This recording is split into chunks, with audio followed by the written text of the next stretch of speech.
इसलिए मैं कोशिश ये करूंगा to present a different perspective, बगैर वो दोहराए हुए जो आप पिछले कुछ एक दिन से बार बार सुनते रहे कि उसके पीछे की मानसिकता क्या थी जिसने इमरजेंसी जैसा परिस्थिति को जन्म दिया।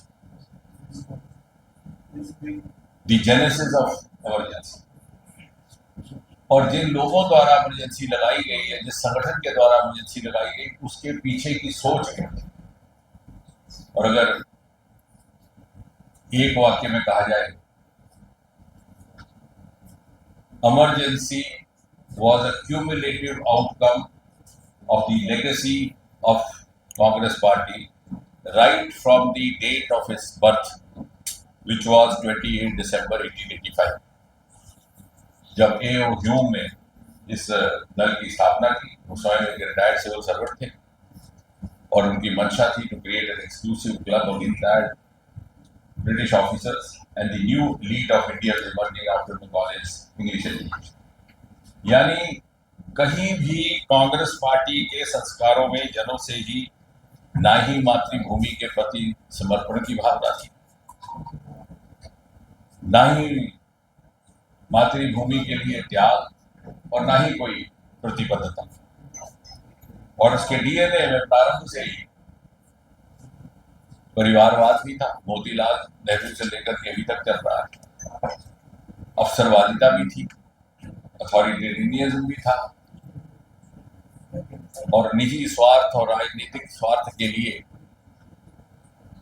देश हित को पीछे रख करके स्वयं को प्राथमिकता देने की प्रवृत्ति भी थी। अब आज का युग उस तरह का युग है। ये भी ना लगना चाहिए कि सारे भाजपा वाले कह रहे हैं, ये भी कह रहे हैं। So I have learned not to speak without evidence. और मैं ये दावे के साथ कह सकता हूँ कि चाहे कितनी भी बार कांग्रेस पार्टी संविधान की किताब लेकर के ढिढोरा पीटे, और चाहे कितनी भी बुलंद आवाज में अपने आप को स्वतंत्रता के सेनानी कहें, कांग्रेस ने कभी भी आजादी की मांग नहीं की। और ये बहुत सारे लोगों के लिए नई बात होगी, but I am saying this with all the confidence of my command. 1930 तक कोई एक दस्तावेज नहीं, कोई एक रेजोल्यूशन नहीं जहां कांग्रेस ने ये मांग की हो कि भारत को स्वतंत्र किया जाए, इंडिया डिमांड्स कंप्लीट इंडिपेंडेंस। यहां तक कि 1930 में भी अगर कांग्रेस पार्टी कोई मांग रख रही थी तो रख रही थी home state, home rule, home dominion, अर्थात हमारे अधिकारी हो और हमारे अधिकारियों के बीच home dominion ruled by a governor general and a governor general appointed by British government. और 1930 का वो वर्ष था, शायद मेरे लोगों के ध्यान में ना हो, जबकि भगत सिंह पर ट्रायल चल रहा था लाहौर में, और रोज अखबारों में इसकी खबरें पढ़ने को मिलती। देश भर में नौजवान उत्तेजित था, और भगत सिंह का यही इल्जाम था कि उसने पूर्ण स्वतंत्रता की मांग की थी। और उस समय भी कांग्रेस होम रूल की ही मांग कर रही थी। पहली बार ऑफिशियली कांग्रेस की जो रेजोल्यूशन आई है जिसमें मांग की गई है इंडिपेंडेंस की, that was the Lahore session 1931। वो भी जैसे मैंने कहा कि अवसरवादिता की राजनीति, इसलिए सारा 1900 उसी अधिवेशन, जो अधिवेशन मार्च 23 से लेकर के मार्च 26 तक 1931 में हुआ, उसके ठीक 3 दिन पहले मार्च 21 को भगत सिंह को रात के अंधेरे में फांसी लगा दी गई थी। सारा देश भड़क उठा था, नौजवान बाहर निकल आए थे, सड़कों में उपद्रव हो रहे थे, कॉलेजों में आगजनी हो रही थी, और कांग्रेस पार्टी को लगा कि गलत धुल पड़ जाएगी अगर वो इस बात को समझ ना पाए। और पहली बार भगत सिंह की फांसी के बाद जो अधिवेशन हुआ लाहौर में, उसमें रेजोल्यूशन में लिखा गया कि वी डिमांड, अर्थात केवल 17 बरस बचे थे आना। अगर ये भी मान लिया जाए कि कांग्रेस पार्टी ने आजादी की जंग लड़ी है तो केवल 17 बरस, और वो भी 17 बरस ऐसे कि जब धीरे धीरे ये समझ में आने लग गया था कि अब आजादी करीब। और अगर आप उससे पहले जाए, आज से 120-24 साल पहले 1901 में मदन लाल डींगरा, जिनका अक्सर जिक्र नहीं होता इतिहास में, उन्होंने लंदन में एक अंग्रेज हुक्मरान साइरस विली की हत्या की। उन पर मुकदमा चलाया गया और उनको फांसी की सजा कांग्रेस पार्टी ने ना इस फैसले का विरोध किया, ना उनके लिए अपील की, बल्कि रेजोल्यूशन पास करके इस बात की निंदा की कि जो मदन लाल ढींगरा ने काम किया है ये उचित है। और बदकिस्मती से गांधी जी ने भी कांग्रेस के इस रेजोल्यूशन का समर्थन किया था। This is all on record. अगर आप आर्काइव से मदन लाल ढींगरा जितनी देर जेल खाने में रहे अपनी फांसी के इंतजार में, उनसे कोई मिलने नहीं गया। 124 साल पुरानी कांग्रेस तो दूर रही, वो तो ऑफिशियली अगेंस्ट। एक व्यक्ति सिर्फ जो उनको जेल खाने में मिलने गया, उसका नाम था वीर सावरकर। वही वीर सावरकर जिसको कांग्रेस पार्टी कहती है कि वो स्वतंत्रता सेनानी नहीं थे, हम थे। वीर सावरकर उस समय भी स्वतंत्रता का एग्जाम करते जबकि कांग्रेस पार्टी औपचारिक प्रस्ताव पारित करके स्वतंत्रता की शब्द को इस्तेमाल करने से चूक कर जाती।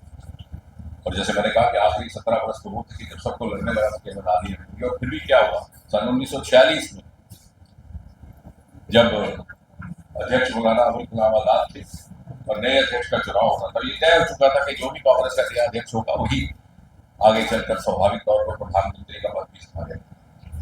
गांधी जी ने अपील की कि सब नेहरू को वोट दें, नेहरू का समर्थन करें। 15 प्रदेश कांग्रेस कमेटी थी उसमें। गांधी जी की अपील के बावजूद 12 कमेटी ने सरदार पटेल को समर्थन। गांधी की अपील को नजरअंदाज करते थे, लेकिन फिर गांधी जी ने किसी तरह से पटेल को उठा लिया, सम्मान करवा लिया और नेहरू प्रधानमंत्री बन गए, अध्यक्ष बने, प्रधानमंत्री बने। डॉक्टर राजेंद्र प्रसाद ने लिखा था कि Gandhi has once again sacrificed his trusted lieutenant in favour of glamorous.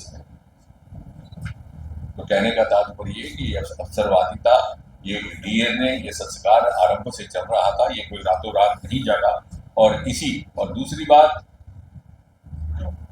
Bhagat Singh की फांसी के बाद एक और बात भी हुई जिसका अक्सर जिक्र कम किया जाता है। पहली बार पॉलिटिकल प्रिजनर की परिभाषा अंकित की गई, क्योंकि अंग्रेज सरकार पर इतना दबाव आ गया और ये जितने भी जेल खाने आना जाना रहा नेहरू जी का और उनके साथियों का, अधिकतर 1930 के बाद हुआ, जबकि जेल में अखबार भी मिलती थी, किताबें मिलती थी। तभी तो वो अहमदनगर जेल में डिस्कवरी ऑफ इंडिया लिख पाए, अपनी बेटी को खत लिखते थे, जिसके आधार पर न्यूज़ ऑफ वर्ल्ड हिस्ट्री नाम की कंपाइलेशन बनी।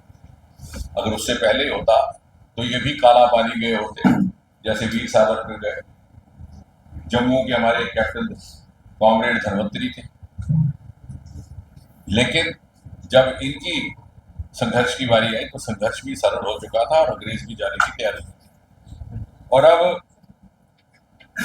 जबकि हम कहानी इतनी लंबी को छोटा करते हुए, to cut the long story short, immediate genesis of emergency is intertwined or intermingled with the genesis of the psyche and the mindset of Mrs. Gandhi.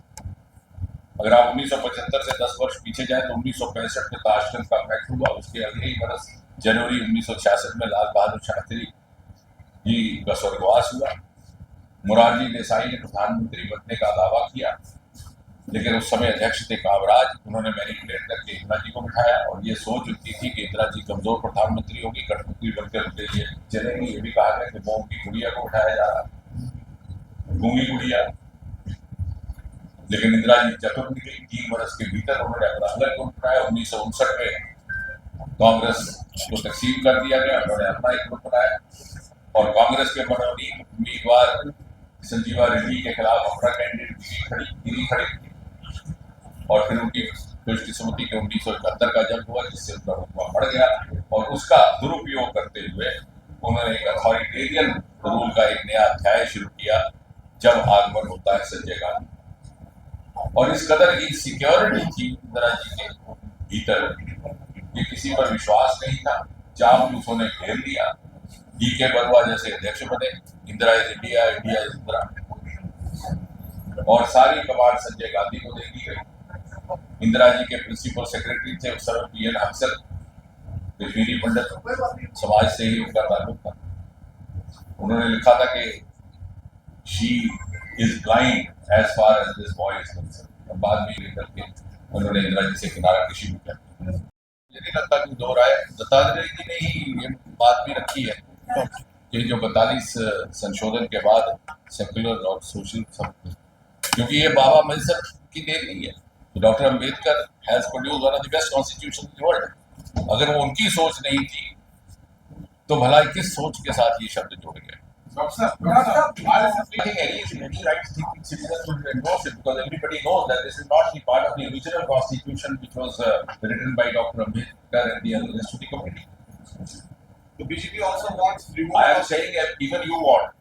Who doesn't want? Every right-thinking citizen. It's not a question of BJP versus not BJP. It's the question of preserving the democratic values, preserving the constitutional values. Method of introduction. And those who are flaunting the constitution book are actually the biggest violators of the constitution.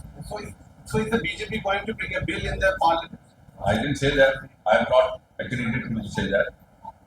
And I don't talk out of that. Doctor साहब, कांग्रेस ने कहा है कि 50 साल पहले हमको गलती किया, हमने इसके लिए माफी मांग लिया।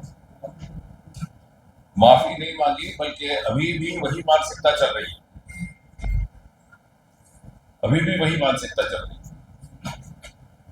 ये जो आप देख रहे हैं हर रोज जिस तरह के उनके बयान आ रहे हैं, मुझे नहीं लगता कि उसमें कोई माफी की जरूरत है, और ना ही किसी ने, किसी अधिकृत अधिकारी ने ऐसा कहा। बल्कि जी ने परसों ही कहा कि साहब ये जो भाजपा का अभियान है ये निराधार है, क्योंकि इंदिरा जी तो बाद में जीत करके आ गई। अब इंदिरा जी 1980 का चुनाव जीती, बहुत अच्छी बात है। 1971 का चुनाव जीती, बहुत अच्छी बात है। लेकिन चुनाव जिताने वालों ने उनको ये मैंडेट तो नहीं दिया था कि उनका दमन करें या उनका इमरजेंसी लगाए। ये अलग अलग विषय है। दो